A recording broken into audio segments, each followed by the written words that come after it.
actually had a request for topic from a gentleman from India, and we're gonna do that next week because we already had one scheduled for this week. And what somebody had written in about was dealing with adversity in their dealership, which for everybody that's been in the auto industry for any significant period of time, they know that that's pretty much a daily thing, a little bit of adversity. It's kind of our industry.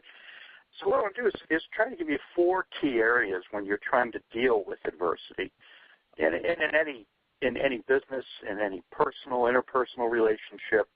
I think it's important to view adversity as an opportunity to correct things, and the key to it is to correct things once so that they remain corrected.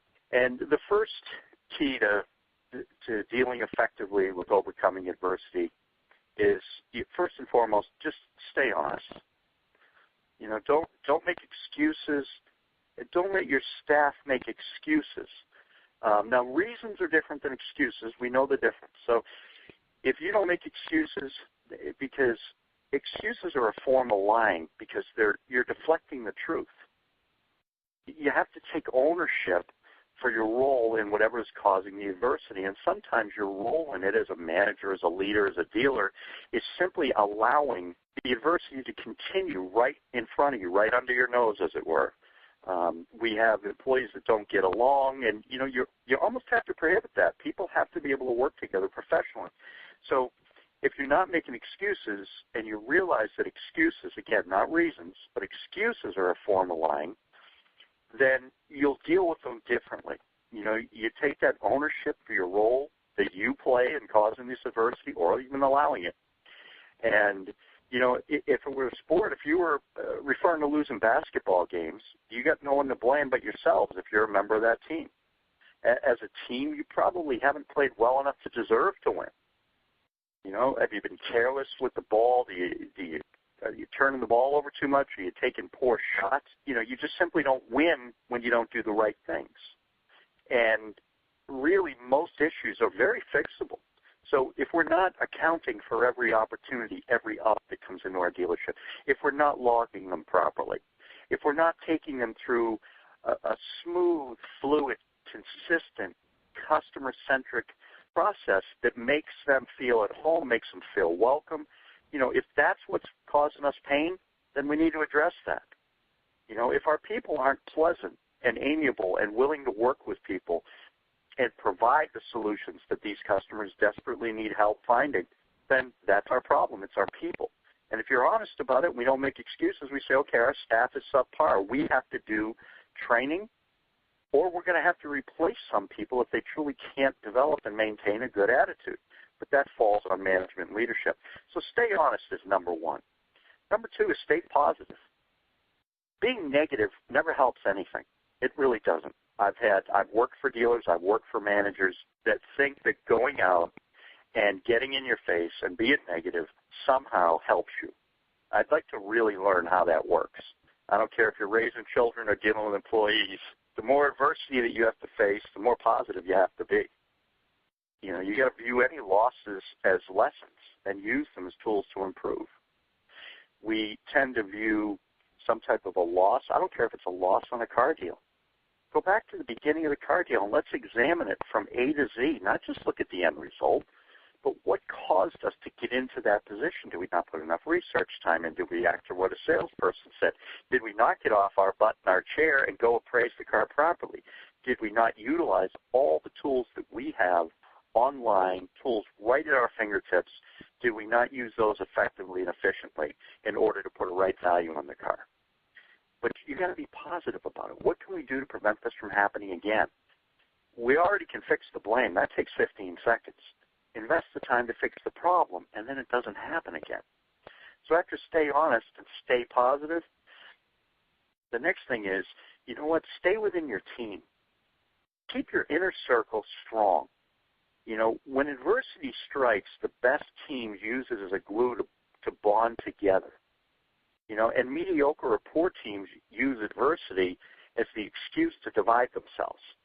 And so when you have all these people on different islands, different rules, doing things their own way, not only does that make it difficult to be a team truly, because by definition you're already not, But it makes it hard to have consistent processes in place that you can measure and effectively change. They're doing it 6 different ways. I don't have 6 different ways to teach it, so how do I have 6 different ways to correct it? In order to overcome adversity within your team that you need to keep close together, you can't let outside influences impact you either. And those outside influences are just, they're vendors that come in and talk to your people. They're people at other dealerships. If you find that your staff is spending an inordinate amount of time talking about other dealerships, I'm going to give you a piece of advice that worked and served me very well. If someone is obsessively talking about where they used to work or the guy across the street or the guy across town, it's a real simple conversation. You say, I understand that you're really caught up in what's going on at your former workplace. Here's what we're going to do. The next time I hear about your former workplace, I'm going to let you work at your former workplace. And that goes for anybody else in there, too.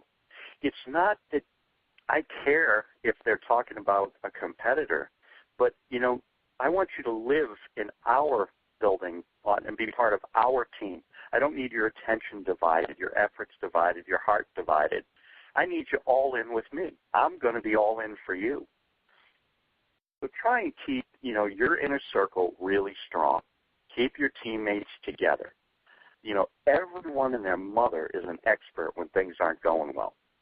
I don't care if it's the media, if it's the newspaper, if it's people that have been with you for a long time that consider themselves to be an expert on all things. When things aren't going well, it's so easy to get on that bandwagon. It really is. So by staying positive and staying honest, guess what? I can keep my inner circle strong. I can keep my culture strong. When people are giving their unsolicited advice on what you need to do, half listen, tune it out. The only people that matter are the people on your team. And the people on your team are your employees and your customers. That's who matters. Outside people from the factory, outside vendors, the rumor mongers. In one of the markets I'm in, they have a guy that does dent repair. He tells every secret for every dealer in about a 40-mile radius. And I advised a friend of mine, don't have him come into your dealership any longer. Your business is your business. He hangs around and asks enough questions so he can be, the town crier. And there's just no need for that. Again, keeping a good positive influence within your dealership, keeping your team close together, that inner circle bond strong. So we're going to stay honest. We're going to stay positive. We're going to stay insulated. We're going to keep our team the main thing. And then the last thing is stay confident. You can't let a few days make a few bad weeks, make a few bad months, bad year. A bad day doesn't make a bad week. A bad week doesn't make a bad month. And a bad month doesn't make for a bad year. There's going to be ups and downs in this industry, and it amazes me after 28 years that in this industry that I still see people who act like that the end of the month being busy is somehow a shock. The beginning of the month being fairly slow is somehow of a shock. It's been the way it's been for a very long time. Maximize every business opportunity. Yesterday is yesterday's business. Tomorrow is tomorrow's worry. Today, in the present, that's where you need to remain. When you're winning, it breeds confidence, and the flip side to that is confidence breeds winning. So when you have a tight team and they're being honest and positive, there's always the feeling that you can, which is far greater than the feeling that you can't. There's infinite wisdom in the concept of a confidence is preparation. A confident team is prepared, and a prepared team usually wins. But the confidence has to come from you first as a leader. You can't win consistently if you don't believe in yourself. If you're acting in front of your people, they're going to know it. You got to believe in yourself. You have to believe in them. And that confidence has to be earned. It's just not a rah-rah speech once in a while when things aren't going great. You have to be there day in and day out with a quiet, steady confidence that you can feed into the rest of the people on your team. Team's confidence usually will parallel the leader's confidence. And hopefully the people that work for you, work with you, that are in a position of leadership, hopefully they have that unshakable confidence. Their perspective doesn't change based on the weather, the economy, the day, 2 days of not selling anything. Hopefully that doesn't change.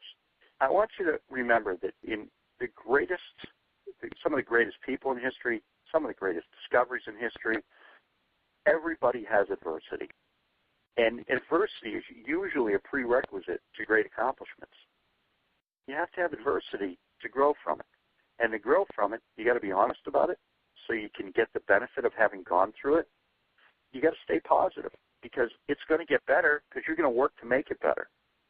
You got to stay insulated. You got to keep your team together and keep them strong. Keep that core value of truth and trust within your team in place. And lastly, you got to stay confident. A bad minute doesn't make a bad day.